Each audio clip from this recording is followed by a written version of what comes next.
Next, we're going to talk about moving average models. We've talked about these models a little bit in the past, but now we're going to do it in a much more formal manner.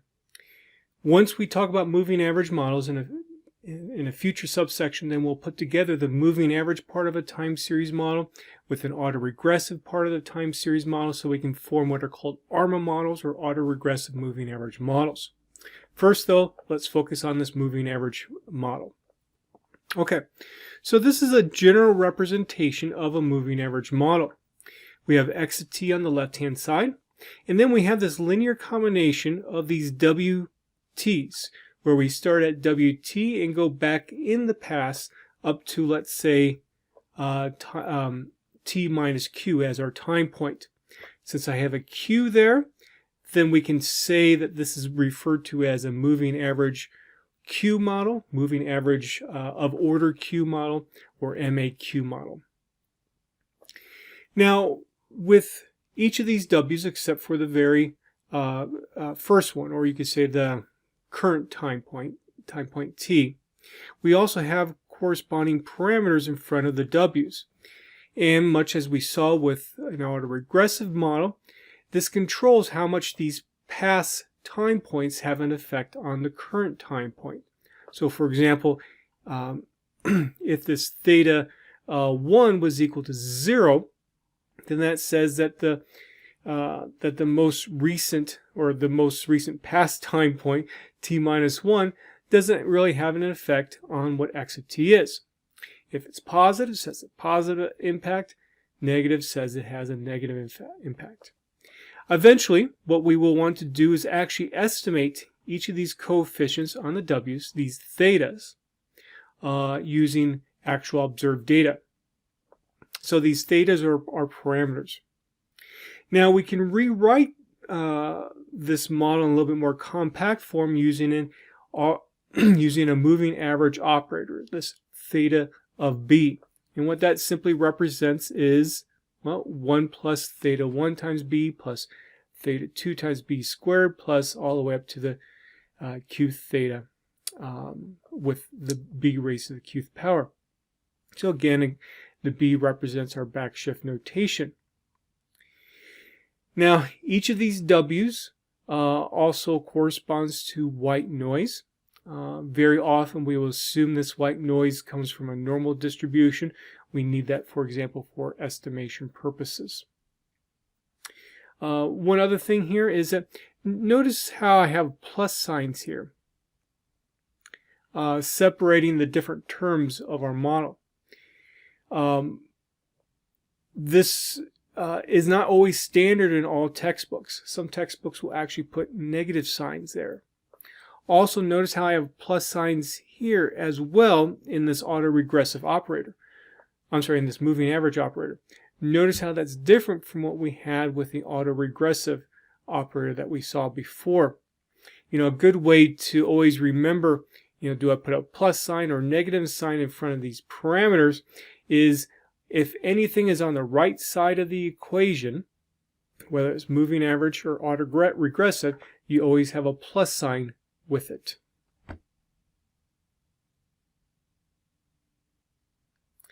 Now let's talk about the autocovariance of a moving average one, so we can better understand the dependence that this particular kind of model is inducing in our time series.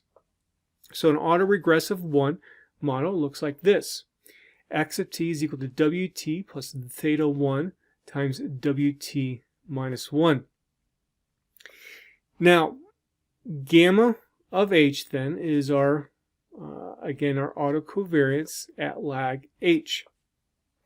And that, of course, is equal to the covariance between x of t and x of t plus h. Now, when I write it out in terms of the expected values, the expected value of x of t, so I can just write it like this, expected value of x of t is equal to the expected value of wt plus theta 1 times wt minus 1. Again, these WTs are white noise, so they have an expected value of 0. So this expected value is 0, this expected value is 0, and we're left with just simply the expected value of x of t times x of t plus h. Okay, so then let's actually write out what that x of t and x sub t plus h would actually be inside this expected value. So that's what I do next. So we'll call that step 1. Step 2, then we're going to multiply everything out inside the expectation. So for example here, I'm going to take wt times wt plus h. I get this term right here. I'm going to take wt times theta 1 times wt plus h minus 1. I get this term right here, and so on. Then I can bring the expectation inside the sum, and that's what I get for, let's say, step 3 of this process. Also factor out the constants. So then we're left with a situation that we've seen before. We look at various cases involving h, so we can see what this autocovariance looks like. So if h is equal to 0, then look what happens. That h essentially disappears, and we're left with 2 wt's. So that's what I get there. So I have a wt squared. Again, that h is 0. Now I'm left with a wt times wt minus 1. Next term, I have a wt minus 1 times a wt again. So in fact, these are the same terms. And then when I put a 0 in there as well, I have 2 wt minus 1s. Let me do a little bit of erasing here to clean this up.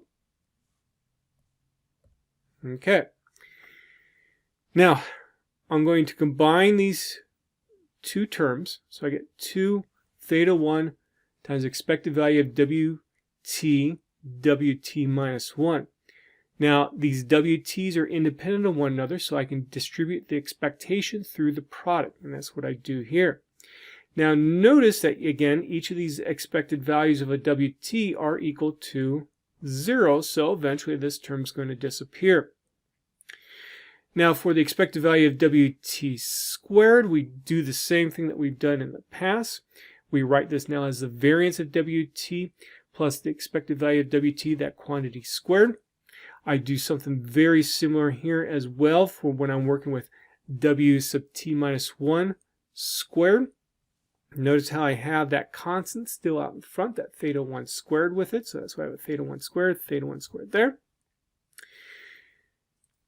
Once again, expected value wt, or expected value wt minus 1 is equal to 0, so those parts disappear.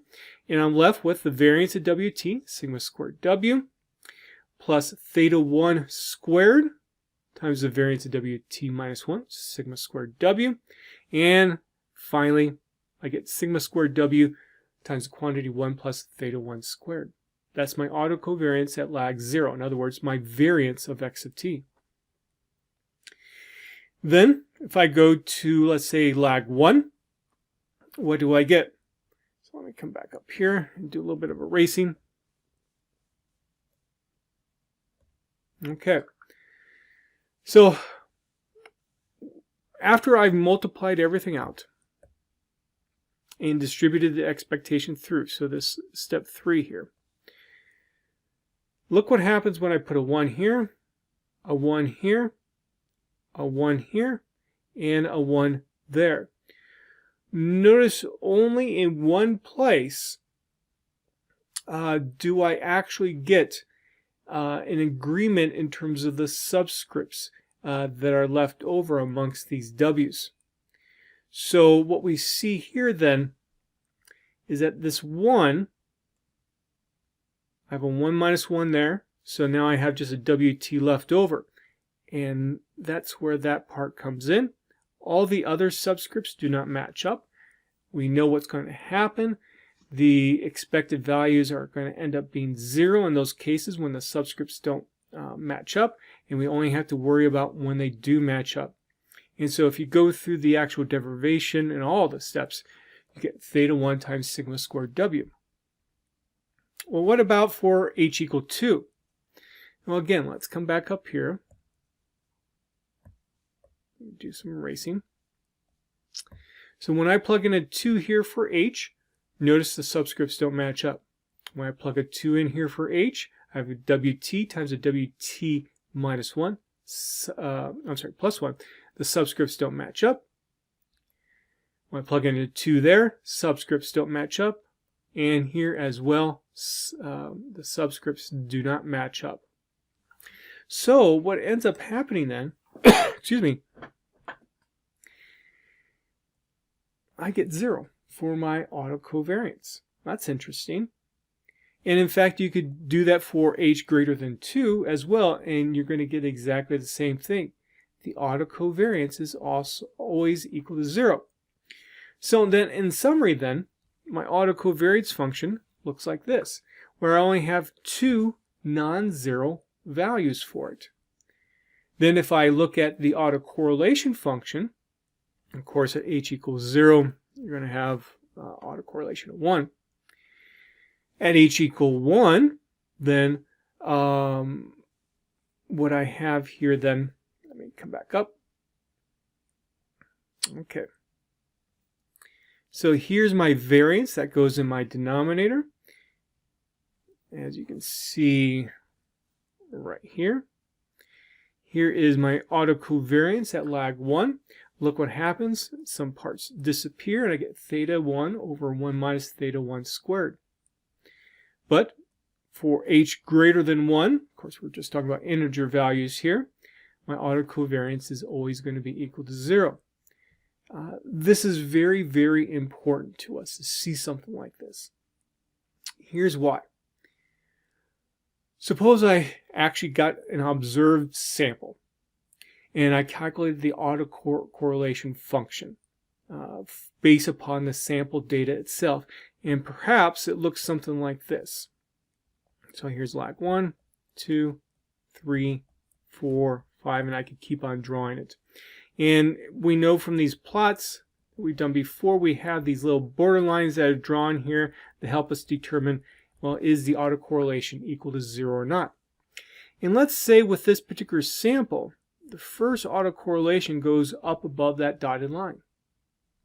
But all the other autocorrelations are really small, kind of around 0. I know my tick marks are kind of hiding what I'm drawing, but I think you get the idea that if I only have one, let's say, significant autocorrelation, and it's at lag 1, well then that what tells you is that how your data comes about could be from a, or is likely to be from a moving average 1 type of process or model. And so thus a moving average 1 model may work very, very well for your data because the data follows the same pattern amongst the autocorrelations. This is again a very important concept to understand. This is starting to now talk about how we actually pick a particular time series model for our data set. We compare autocorrelations for what's observed to what a particular model would say they would be. Okay. Now, in past discussions, we've talked about a general linear process where we actually can write out, or we say how x of t comes about. It's equal to mu plus then this infinite order linear combination of these white noise random variables, where we have these psi parameters as coefficients on these w t's, you could say. And with that then, we have a very general representation for what the autocovariance function would be. Now with respect to, let's say, any moving average model, and even let's just talk about moving average 1 model, so it looks like this.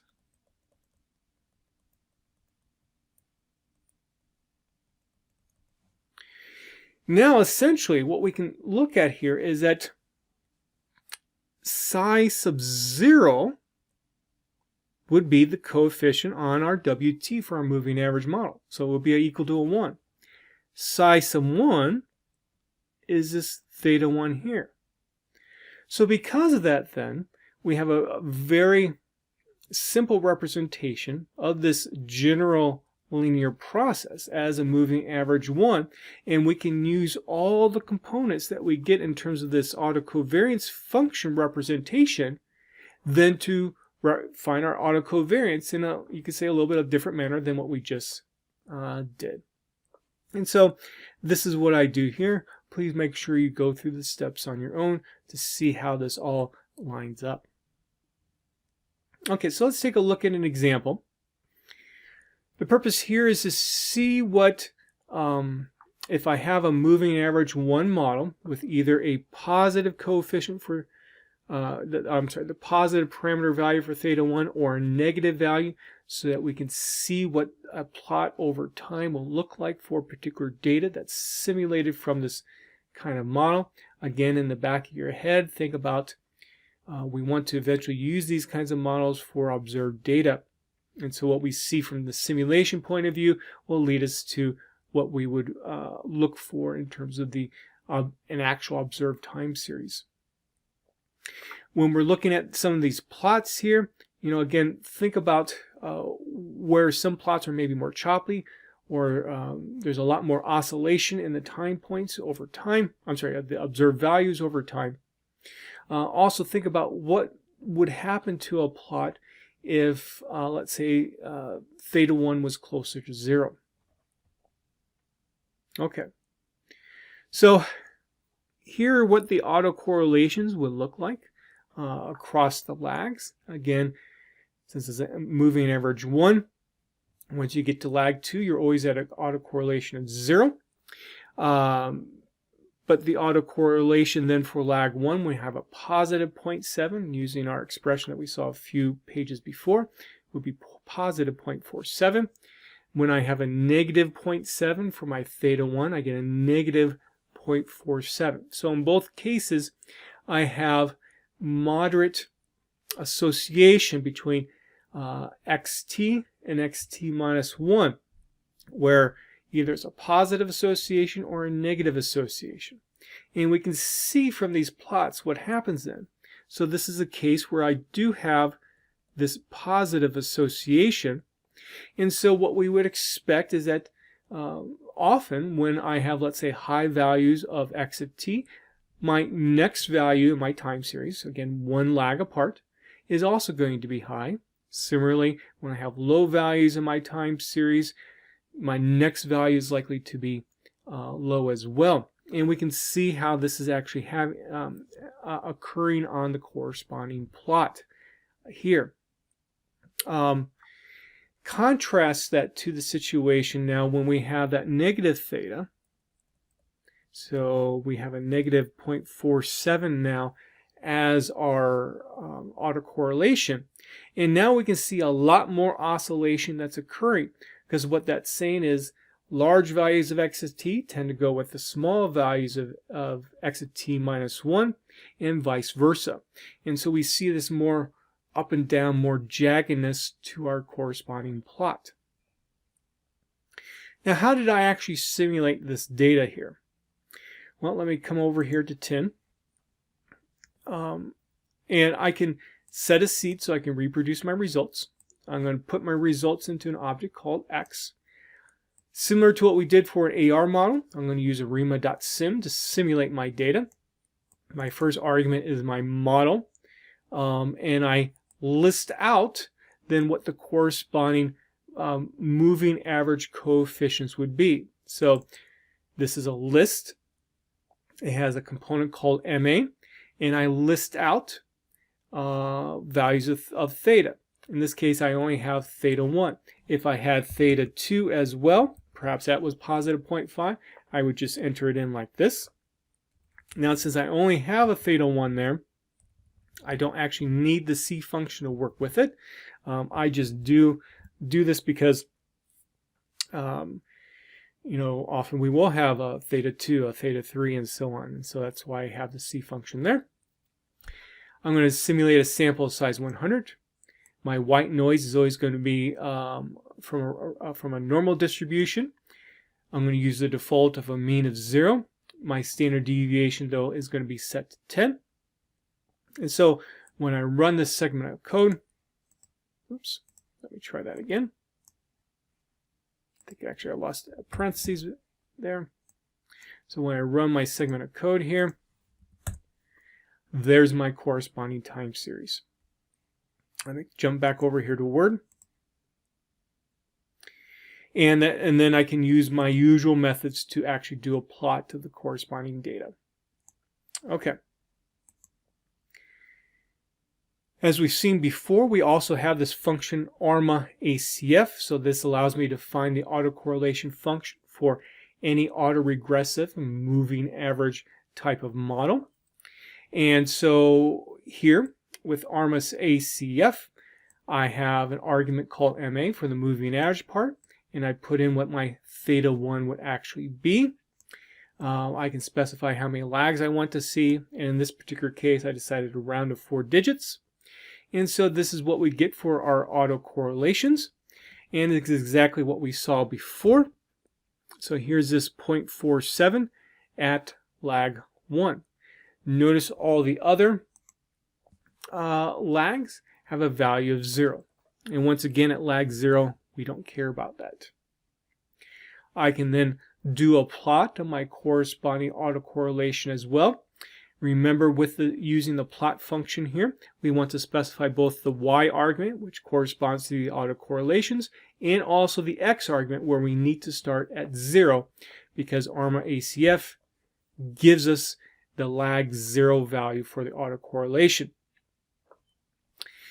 And so this is what I get. I did the plot also for a theta 1 that's negative 0.7 as well. And it's essentially what the numerical values that we were seeing before.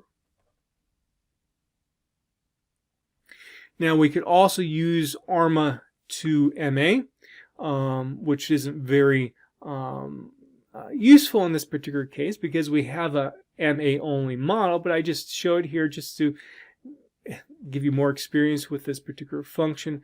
So if we say ARIMA to MA and we put MA coefficient of 0.7 there, what happens? Well, we get 0.7 as that first value on our MA part of the model, and we get zeros elsewhere. Okay. So now, what we saw with an autoregressive model was that we could rewrite that model as an infinite order moving average model. Now we can go the opposite direction as well.